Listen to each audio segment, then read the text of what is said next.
Començarem per fer-te unes preguntes sobre el voluntariat, el grup de voluntariat de l'Institut Manuel Hugué, del qual formes part.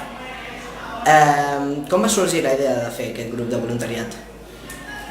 Bé, de fet, primer el que volíem era recaptar aliments per Nadal perquè s'acostava i trobàvem que a l'institut són forces persones i que entre tots podríem fer una bona tasca. I bé, vam parlar amb el Sebastià Quadres i amb la Maria Roda, que ens van ajudar a iniciar el projecte i res, ens vam ajuntar unes quantes a classe, unes 6 o 7 persones i vam començar simplement fent aquest projecte.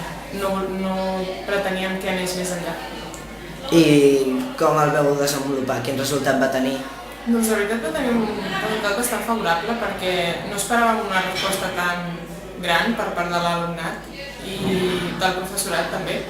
I també la manera de l'organització en què ho vam fer va anar força bé i trobo que per ser una primera iniciativa la resposta va ser molt gran i favorable, positiva. I què vau decidir de fer llavors?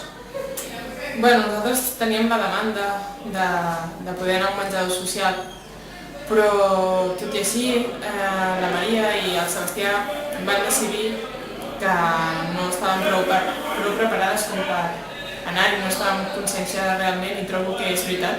Vull dir, fins que no va passar un altre any no hi podem anar i trobo que ho vam valorar molt més i va ser millor per nosaltres. Teníem ja molt més bagatge, teníem molta més experiència i sabíem el que anàvem a fer i trobo que va estar molt millor esperar.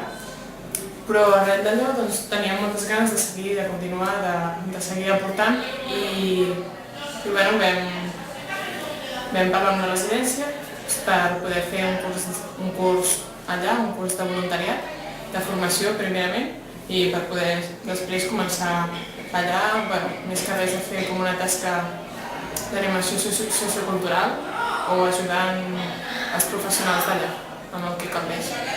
I quants cops hi anàveu allà a la residència i què fèieu exactament? Nosaltres estàvem repartides entre dimecres i divendres, 2 dies a la setmana, a les tardes, cap allà a les 4 fins a l'hora que creguéssim, que poguéssim.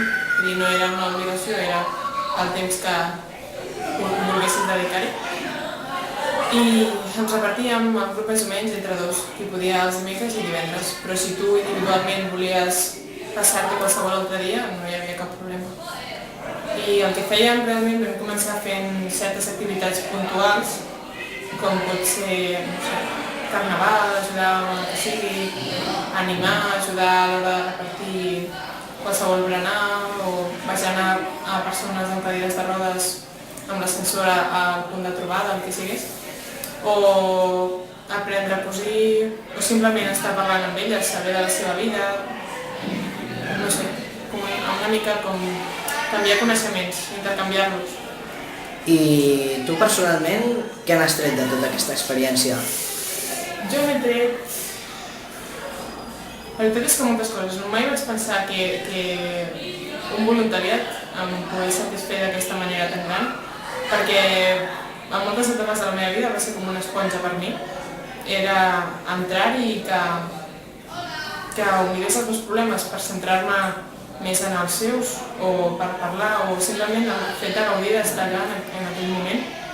I trobo que és molt positiu el fet d'ajudar els altres i pot ser que sigui un tòpic, però realment reps molt més del que dones, perquè simplement dones una part del teu temps i ells a canvi et donen tot el que vulguis, vull dir, ho fan i a sobre veus la il·lusió i l'esforç, vull dir, hi ha moltes coses al darrere que són valors que està bé aprendre i aplicar. I ens pots explicar alguna anècdota personal que hagis tingut?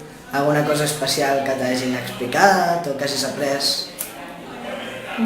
He après una cosa molt important, potser no l'he acabat d'aprendre del tot, però al curs de formació ens van dir sobretot que intentéssim no establir un vincle gaire fort amb els residents perquè eren persones grans que en qualsevol moment els podia passar alguna cosa i vaig pensar, d'acord, però realment al final esdevé inevitable, vull dir, si fas bé la teva feina. i acabes recordant els gustos d'aquella persona, acabes sabent el que li agrada i el que no, acabes sabent on, quan i amb qui es va casar, l'any o els fills que té, acaben confonent-te penses que et diuen ets la neta d'aquesta persona i dius, doncs no, soc voluntària, però perfecte, vull dir, ho sents així dintre teu. I trobo que és simplement doncs, això, donar-los una mica de vida i que ells te la retornin. I trobo que això és vital. I per acabar, com valores tota la tasca feta i tota la tasca que encara hi ha per fer? Trobo que hi ha molta gent, i jo la primera, que sempre pensava que marxaria a ajudar fora, que falta molta feina per fer fora, que hem de ser solidaris i amb altres països, amb vies de desenvolupament, però realment aquí hi ha molta feina per fer, aquí mateix, i realment si podem fer-la comencem per aquí i ens expandim-nos, però comencem per aquí. I trobo que la feina feta fins ara està molt bé, però potser no és suficient i hem de seguir, però portem un bon terme i el fet que alumnes de quart ara també estiguin continuant trobo que està molt bé perquè nosaltres aquest any ja marxem, és un projecte que vam començar els anys ençà i trobo que és necessari que la gent ens relevi i trobo que està molt bé, que tenen molta iniciativa, que potser també cal una mica aquesta conscienciació, que potser, vulguis o no, falten una mica d'anys per saber com has de treballar, per saber de quina manera els has de tractar, però trobo que van pel bon camí. D'acord, doncs moltes gràcies, Lídia. A vosaltres.